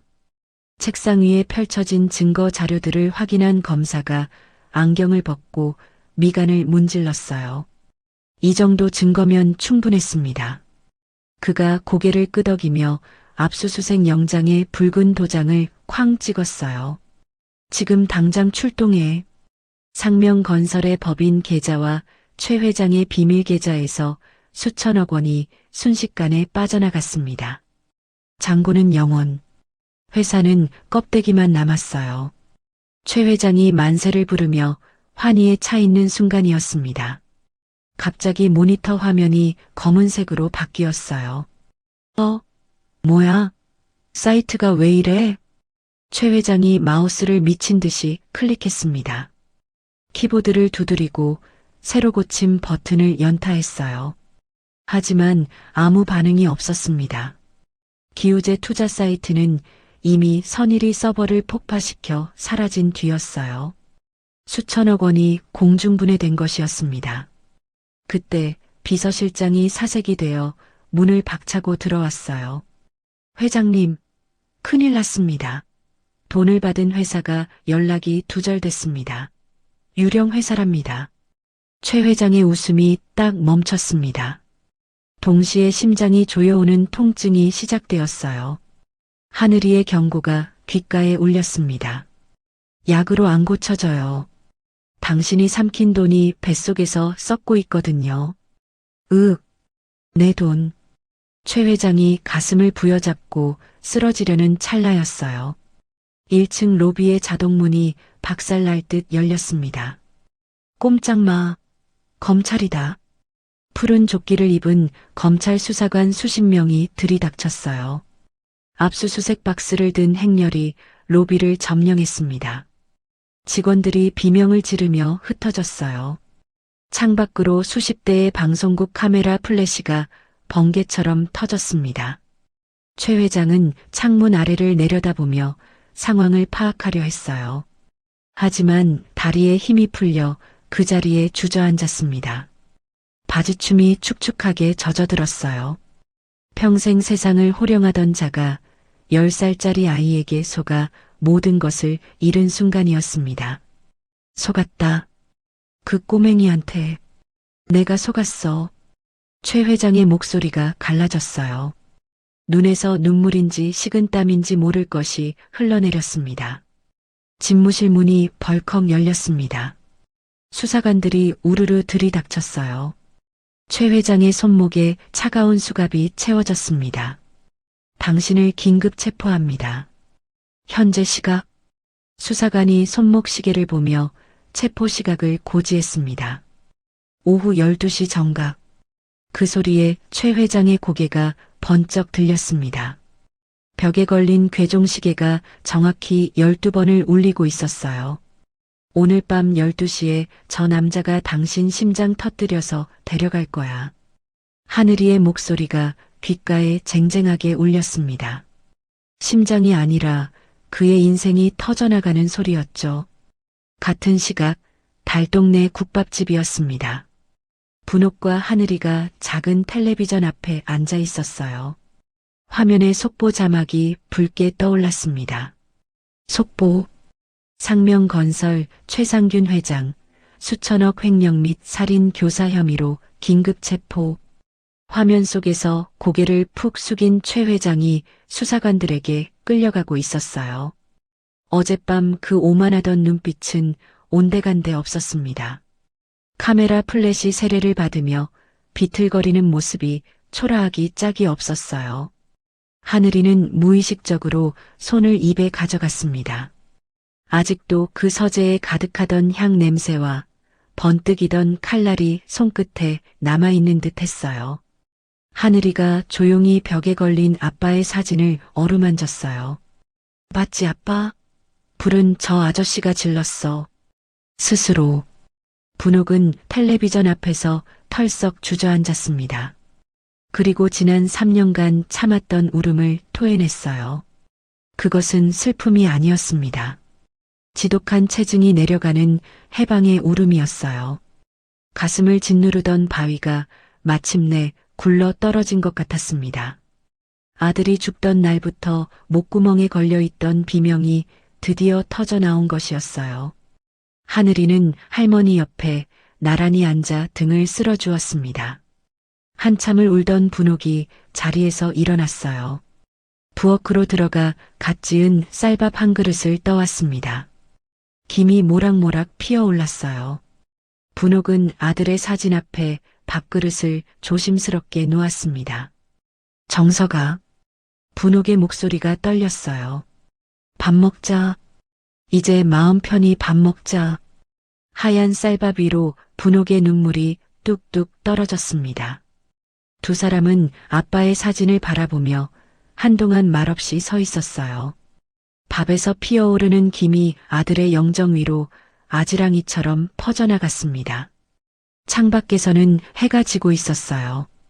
붉은 노을이 낡은 국밥집 안으로 스며들었습니다.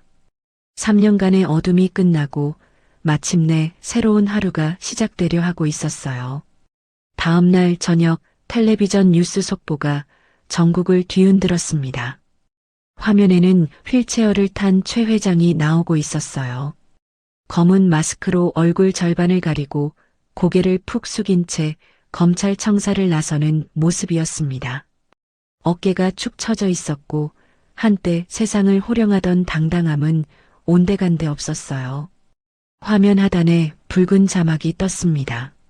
최상균 회장, 조사 중 가슴 통증 호소, 병원 긴급 이송. 앵커의 목소리가 차갑게 울려 퍼졌어요. 전국의 시청자들이 그 꼴을 지켜보고 있었습니다. 그러나 이것은 최 회장의 마지막 꼼수였어요. 병원 VIP 병실이었습니다. 새벽 2시 복도의 형광등이 절반만 켜진 채 어둑해졌어요. 감시하던 경찰은 의자에 기대 졸고 있었습니다. 코를 골며 고개가 앞으로 떨궈져 있었어요. 최 회장이 그 틈을 노렸습니다. 침대에서 살금살금 몸을 일으켜 맨발로 차가운 바닥을 디뎠어요.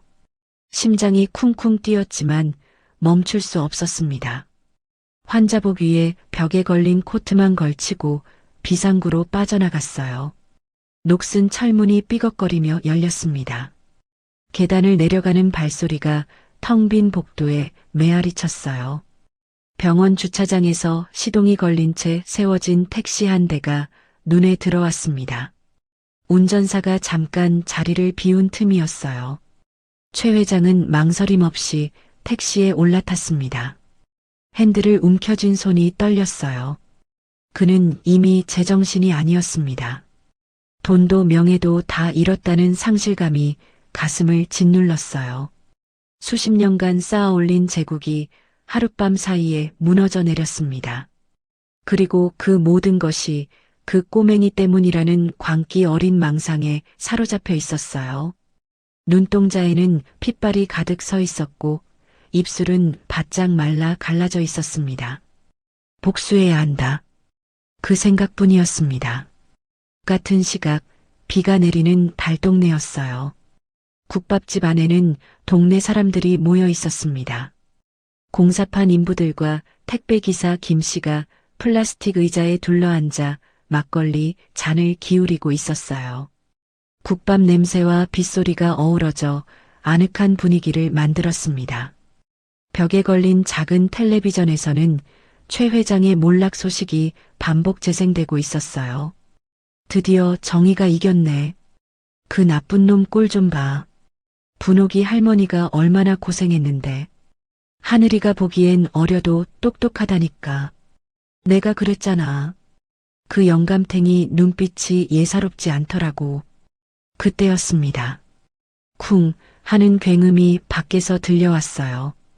유리창이 덜컹거리며 흔들렸습니다. 국밥 냄비 뚜껑이 딸깍거렸어요. 사람들이 놀라 고개를 돌렸습니다. 훔친 택시 한 대가 비틀거리며 언덕길을 올라와 국밥집 앞 전봇대를 들이받은 것이었어요. 헤드라이트가 깨지며 불꽃이 튀었습니다. 유리 파편이 빗물에 섞여 바닥에 흩어졌어요. 찌그러진 차 문이 삐걱거리며 열렸습니다. 한쪽 신발은 벗겨지고 환자복 바지가 흙탕물에 젖은 사내가 비틀거리며 내렸어요. 최 회장이었습니다. 처음 번쩍이는 검은 세단에서 양복 차림으로 내렸던 모습과는 천지 차이였어요.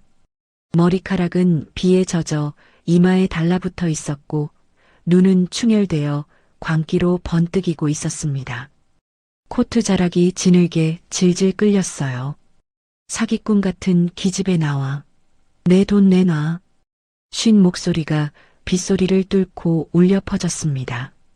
목청이 찢어질 듯 악을 썼어요. 술을 마시던 동네 사람들이 놀라 뛰쳐나왔습니다. 택배기사 김 씨가 최 회장을 알아보고 소리쳤어요. 저거 뉴스에서 도망친 최 회장 아니야? 최 회장은 눈이 뒤집힌 채 김 씨를 밀쳐버렸습니다. 김 씨가 비틀거리며 뒤로 물러났어요. 최 회장은 가게 안으로 돌진하려 했습니다. 하늘이를 재빨리 등 뒤로 숨기며 팔을 크게 벌렸어요. 내 손녀 털끝 하나라도 건드리면 내가 너 죽고 나 죽는다. 최 회장이 분홍의 멱살을 잡으려 손을 뻗었습니다. 손가락 끝이 분홍의 목덜미에 닿으려는 순간이었어요. 탁 하고 투박한 손 하나가 최 회장의 팔목을 낚아챘습니다. 공사판에서 단련된 굵은 손이었어요. 인부들과 김 씨가 최 회장을 가로막고 섰습니다.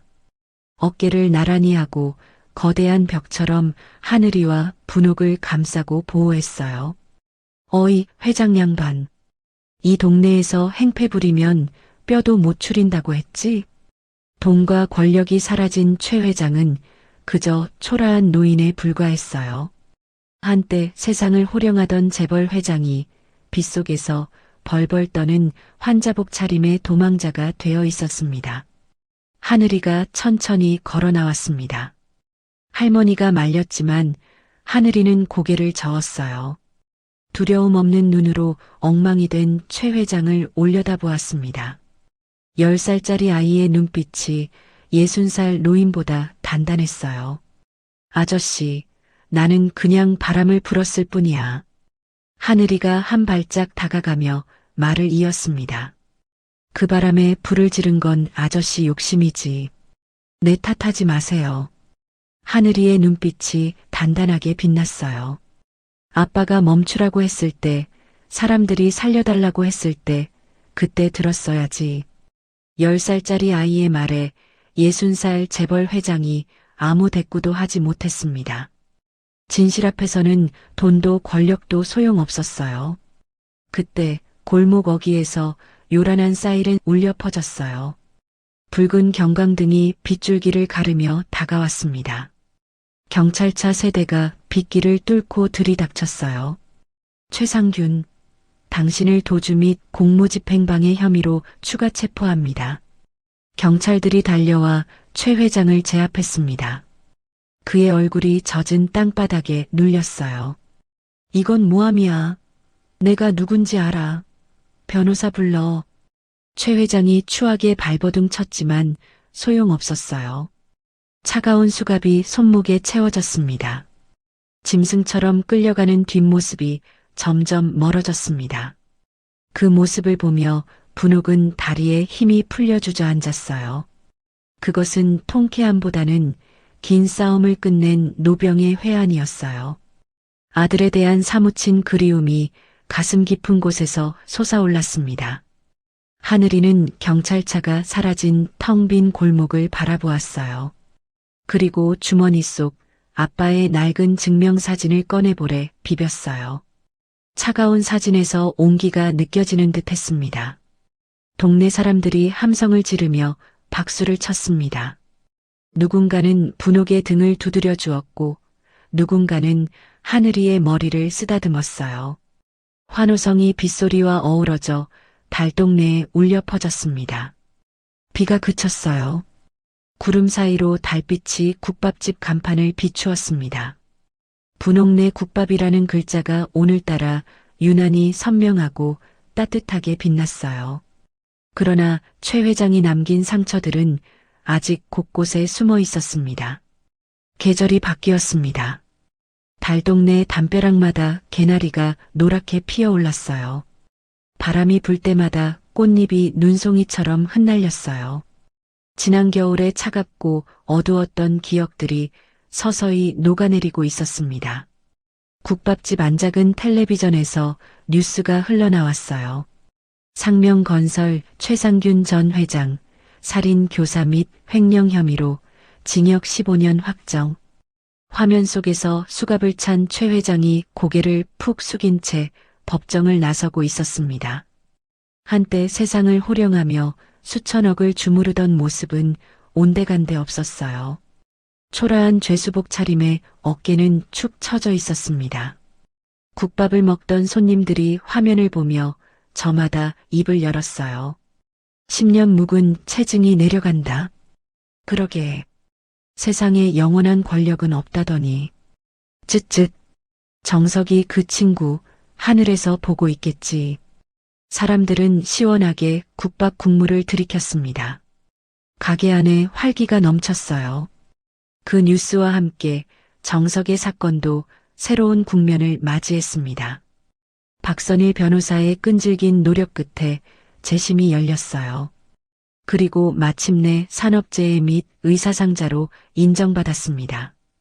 억울하게 죽은 아들의 명예가 회복된 것이었어요. 국가와 회사로부터 받은 거액의 보상금 증서가 탁자 위에 놓여 있었습니다. 분옥은 그 종이를 한참 동안 말없이 바라보았어요. 아들의 목숨값이 숫자로 환산되어 찍혀 있었습니다. 손이 떨렸어요. 박선일 변호사가 조심스럽게 입을 열었습니다. 어머니, 이 돈으로 노후 자금 좀 챙기시죠. 평생 고생만 하셨잖아요. 이제 편히 사셔도 됩니다. 분옥은 고개를 저었어요. 망설임이 없었습니다. 아니다. 이 돈 전부 윤정석 장학재단 만드는 데 쓸 거야. 어머니. 박선일이 놀란 눈으로 분옥을 바라보았어요. 분옥은 자리에서 일어나 벽에 걸린 아들의 사진 앞으로 다가갔습니다. 마른 행주로 액자를 천천히 닦으며 말했어요. 손길이 한없이 부드러웠습니다. 내 아들 목숨값으로 내가 호의호식하면 벌 받지.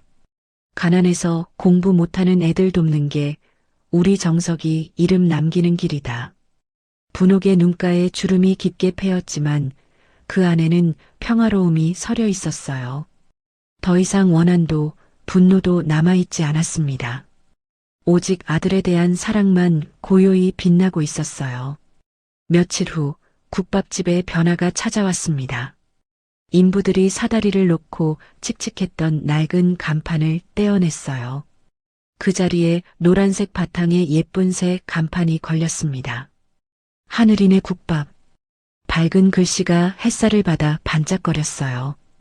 골목을 환하게 밝히는 것 같았습니다.